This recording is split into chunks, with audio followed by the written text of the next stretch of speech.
Imagine this. A guest leaves your property extremely happy. They leave a 5-star review. They say they'll definitely be back. And then you never hear from them again.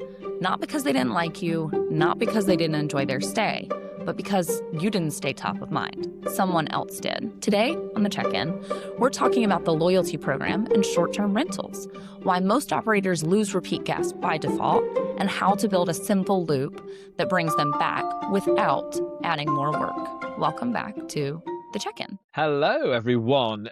Sarah, my friend, how are you? Nice to see you. Yeah, good. Good to see you, buddy. Long time no see. I know, God, it's been at least 48 hours, right? How do we cope?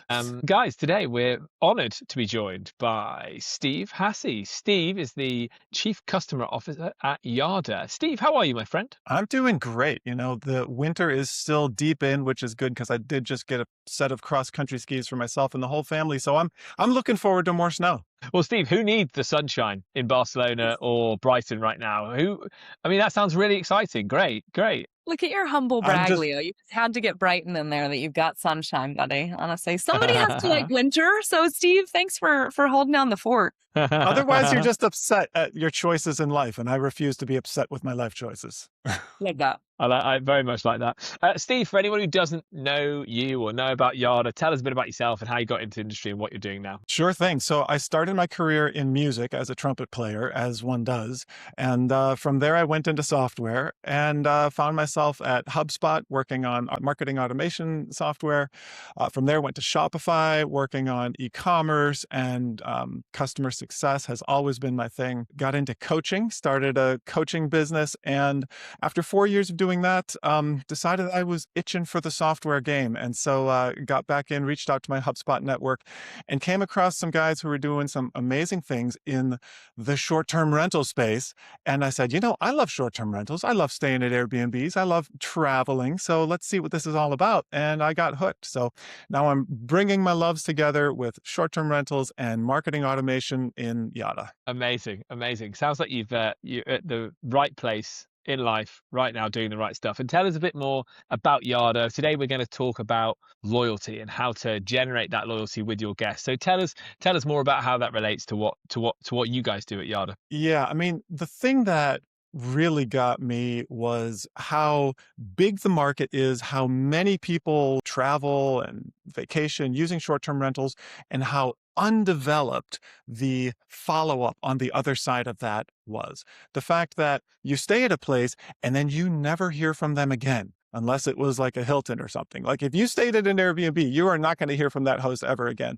And so we were sitting there thinking, that makes no sense. Like I've stayed at some places that I would love to go back to, and to find them, I have to get onto Airbnb and like search and go through my history and hope that I find it and hope that they're still there. Like it's a uphill battle to be a repeat guest. And that's even going through the platform that's going to charge you an extra 20%. I'm already off on my rant. But anyway, that's what we're up to, is we help people get their past guests back without paying the OTA fees. That's awesome. It's definitely something that our industry needs and has needed for quite some time.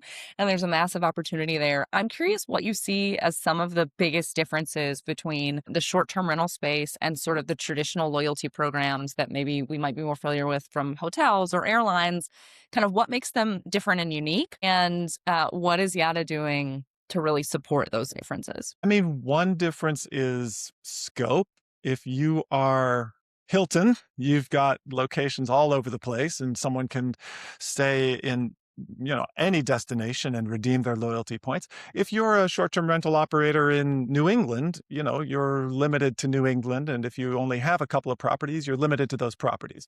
So it's less about, you know, your global jet setter, traveler, and more about building that relationship, which is what people want in the end, right? You want a place, but if you can have a place plus a relationship with the innkeeper, you know, not that you need to be known as the innkeeper, but at least with the brand, you can see yourself in that. You can re-choose it. So it's a little bit on a smaller scale. It's more about building the brand as a short-term rental operator. How much revenue do you think short-term rental operators are actually losing, Steve, by not having some sort of loyalty or re-engagement program in place? It's insane. I mean, to begin with, you're relying on your revenue coming through with a 20% margin on top from Airbnb, from the OTAs, and that certainly may increase as time goes on. And then, like in any other business, when you get a customer, that cost you the most amount of money was to get that customer.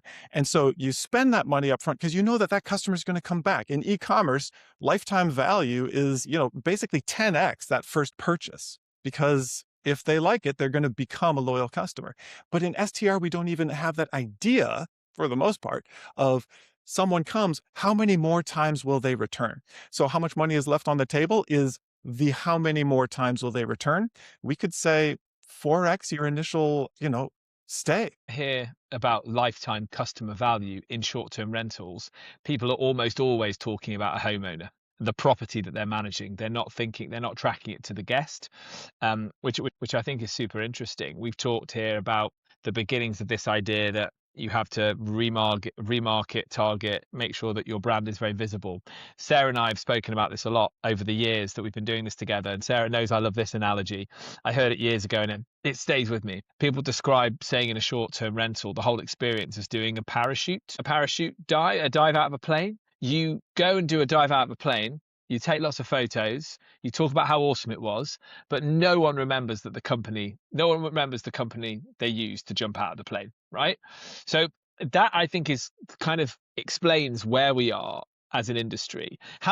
Steve, how many operators do you suspect today are even sending a follow-up email or a marketing email later on to people that have come to stay with them? So you'll find in the property management systems a 1 month after checkout follow-up. Right. There's going to be some sort of a, hey, check in. How was your return? The more sophisticated operators will have a sales follow-up, like in Salesforce, like they'll have a guest services person, give them a call 2 weeks after, say, hey, how was your stay? How was your travel home? Just wanted to let you know, we really loved having you. And then that will be it. Maybe they'll throw them into MailChimp to, send out some emails later. But even that, like, not many people are doing that. So what was the question again? I think you've answered it, buddy. But I like how you got so carried away with the answer, you forgot the original question. That's passion. That's real I passion, get Steve. I pumped. like that. I I get like pumped, that. I like that. I see that. Pumped about retargeting. I really like that. So walk us through what you think hosts should be doing to retarget a guest, like a bit of a playbook, so to speak. So if you take nothing away from this, it is that marketing should be boring. You should just be doing it. Just do something. So I can give you the full, whiteboard and all the lines and the arrows and the circles and X's and everything, Super Bowl style, but like just do something. There are so many people we talk to, we say, what do you do for your marketing? They say, well, we have this lovely, like beautifully branded, 7-part series after someone checks out. I'm like, that's amazing. And then what? Nothing. Like, do something. So whether it's sending an SMS campaign, SMSs are amazing for engagement. This was the story I was going to tell earlier. I stayed at a place in Miami. I intentionally booked direct. His direct booking experience was not okay. Like it was clearly set up only to take bookings from Airbnb. I went direct and it was a higher price than what was on Airbnb. Like the ability to pay wasn't really there. So if you want more direct bookings, make sure that your direct booking flow is good. A lot of operators just don't even notice it. Like make sure your domain name is your company name and not just number.guestbooking.com. Dial in the experience as though someone will actually want to do this and then invite them to do it. So make sure your direct booking flow is good.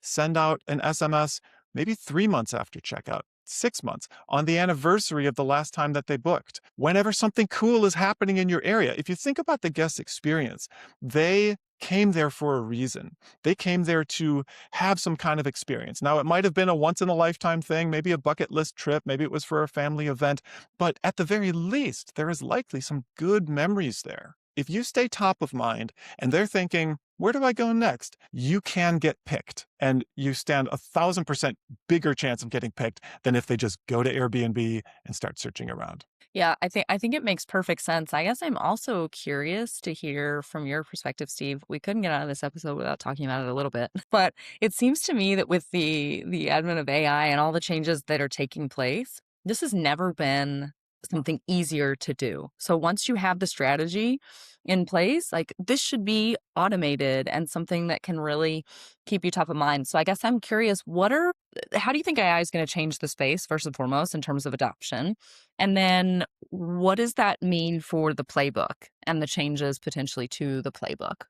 I think there are two things that happen simultaneously. With AI making communications that much easier, it's simple to draft a pretty good email. You direct the bot at your website, say, this is the season, this is what we want, give me an email. It's simple to create that. And that means that the value of those kinds of things does start to diminish a bit because people will realize, this person actually doesn't care. And so that's where your own human engagement has to kick in. And so what we recommend is do the marketing, use AI, use intelligence as much as you possibly can, because if it's the right message to the right person at the right time, it's going to work. We sent out a message just yesterday, and one of the responses came back. It said, do you have availability tonight? I'm like, that's it, man, right? Like this person was looking for a space, someone that they stayed with in the past sent out a message. They're going to go there and book. You never know who's looking. And so being top of mind is going to make a difference. But then the thing that will really set you apart is for those people who respond, who either click on your emails when you send out the emails or who reply positively to your SMS campaigns, who, put a little emoji on your WhatsApp message, however you're engaging with people, the ones that raise their hand, that's where you take that extra step. That's where you bring in the human dimension. So you're not trying to call 5,000 people on your email list, but you are calling the 50 who, after a campaign, clicked on the link and were browsing but didn't buy.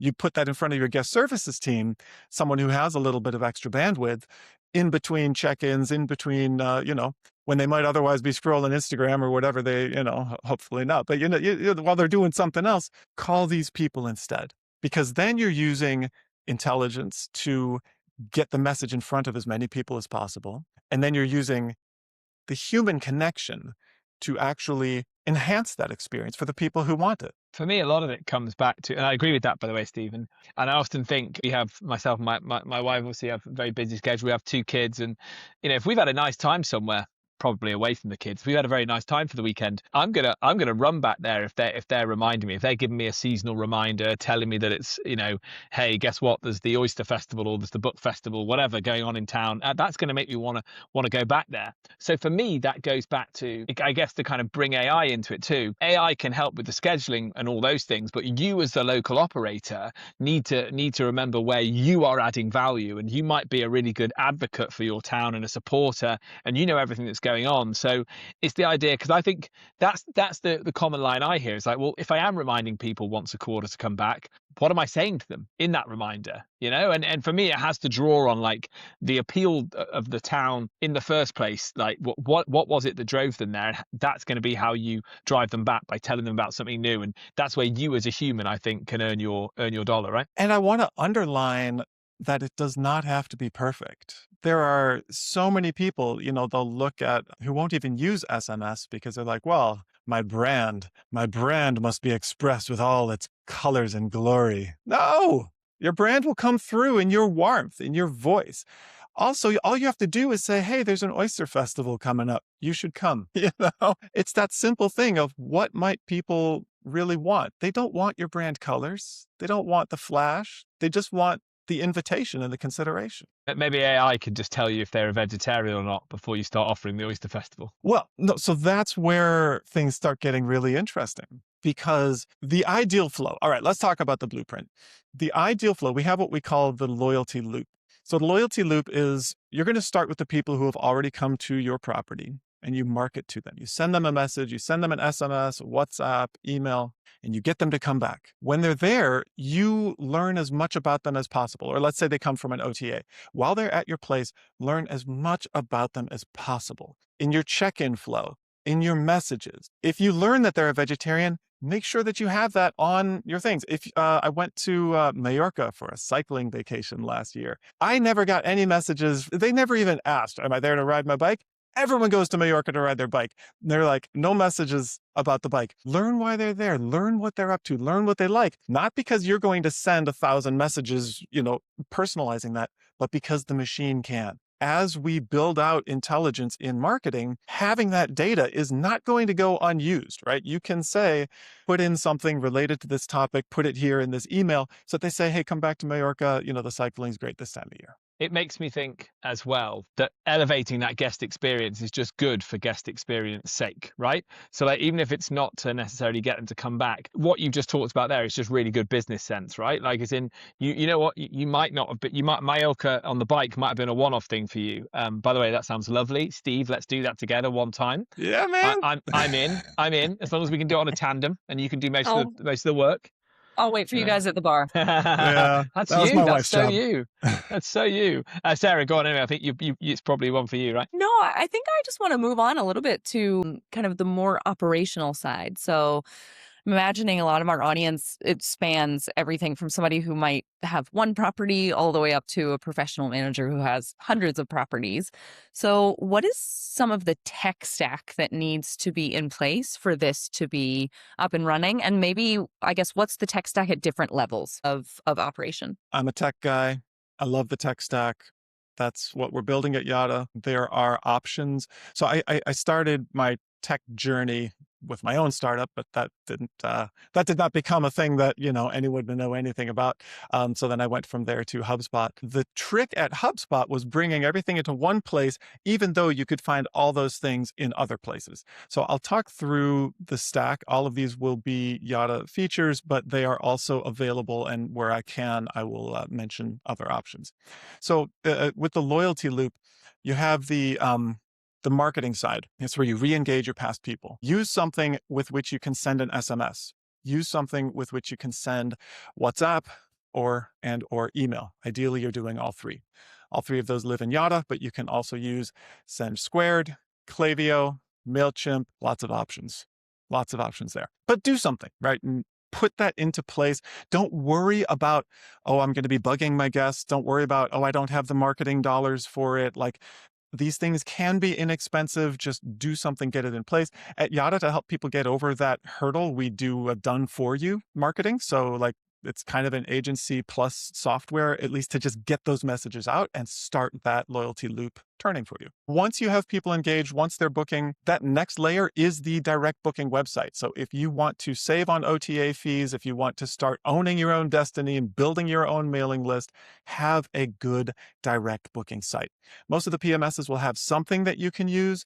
Take it up just one notch from what the PMSs give you, because they are not website people. Like, I have yet to see a PMS out of the box website direct booking engine that like really kicks. There's always something weird about it. So do a little research. We recently partnered with the team at Mavericks with a K. They have an awesome direct booking widget and engine there. But spend a little time making sure that things are optimized for those conversions. Once you send people to your site, make it easy for them to actually book and buy and become a repeat guest. Once they stay, do your best to collect that information. As Leo so eloquently said, not just so that you can retarget them, but so that you can give them a great guest experience while they're staying. And so then those would be the personalized guidebooks, guest books, lots of options there. We've got SuiteOp, Enzo Connect, like just a full marketplace of how do you do the welcome experience. At Yada, we have what we call the smart spaces. So it's a QR code that you scan when you're in the unit, so you don't need extra software or anything. And from there, you can collect that guest information. You can ask questions, have that conversation. That's also where people can see their loyalty points and redeem them and earn them and all that fun stuff. Lots of things to engage with, self-serve their questions about the property. So that's kind of the guest experience part of that tech stack. Also within that is your AI automated messaging. That's within Yada as well. But what that does is it saves you time in needing to, respond to all the FAQs. It also lets guests feel confident in messaging you anytime, day or night, and getting back a good, quick response. So a lot of people are focused on AI messaging. It's where we actually started with Yada, but what we discovered is it doesn't transform businesses in the way that filling open nights transforms businesses and kind of increasing that top line. So definitely use AI messaging, but also be aware that you'll probably still need some people involved, because you don't want to hand the machine everything. Yeah. Go ahead. Talk to us a little bit, Steve, about what actually are the different components of some of those loyalty programs, right? When I think loyalty program, I think the traditional hotels. My mind goes directly to points and discounts. So how is that different in short-term rentals? Because a lot of what you're saying here isn't about what I would thought it would be about, which is discounts and things like that. It's about something wider. So tell us a little bit more about that and what types of that content tends to work best. Taking them back to location because of some local festival. Is that sometimes discounts? And if so, when is that appropriate versus when is it overkill? Yeah, discounts are definitely valuable. People respond. In fact, we have a campaign set up to go today. Be the Valentine's Day hero, book before the 14th and get $50 off your stay. Who doesn't want $50? You're like, hey, I could be the hero. I could save $50. Yeah, I like this. So definitely use discounts. Don't always use them. Sometimes just what people want is a nudge and an invitation. Not everyone is price sensitive. With loyalty, though, what's really interesting here, there's lots of fascinating psychology around this. People don't want to lose anything. And so you can, with the loyalty program, you can earn points, you can redeem points, but also you can set, when do they expire? And then that's a great opportunity to send one of those marketing messages. Hey, you've got 1,200 points. You can use that to extend your stay by an extra night. Book here and get a free night. Otherwise, your points are going to expire. That causes action because no one wants to lose their points. Hey, I earned those. I want to keep them. Yeah, I like that. Creating urgency, right? And a slight feeling of scarcity. So I need to use this now. I do think a big part of it, I think you touched on this, is being remembered. So, like this idea of I've been once and now I'm back again. I'm almost your friend, or I'm on the inside of this, right? I know how good your service is, that's why I've come back. Can you talk a bit more about that? Like, what can we do to personalize that experience a bit? Well, to begin with, as I mentioned before, if your guest experiences people have time, if you have time, find those top 10 people that have raised their hand, give them a call, send them a text yourself, say, hey, how are things going? What are your travel, and any travel ideas coming up? We used to have travel agents where you could talk to someone and they would know all about you. And then they could give you some suggestions based on what they knew. We replaced that with the algorithm. And that's why Airbnb is so popular, because it's got that algorithm, knows who you are and knows what you like. If you want to have any place in someone's life outside of the OTAs, you got to step up and be that person on the inside. So it means creating real relationships. And it doesn't have to be terrible. You can do it at scale. So one thing that I do actually like that I've seen is when people will create a video in response to an inquiry or to someone going to be checking in. You just say, hey, I'm Steve. I'm your host. Really looking forward to having you here. Let me know if there's anything I can do for you. You're putting that face to a name and you're letting them know, oh my gosh, I'm staying with a person. I'm not just like with a corporation or some faceless Airbnb entity. It amazes me how infrequently I receive that message when I go and stay somewhere.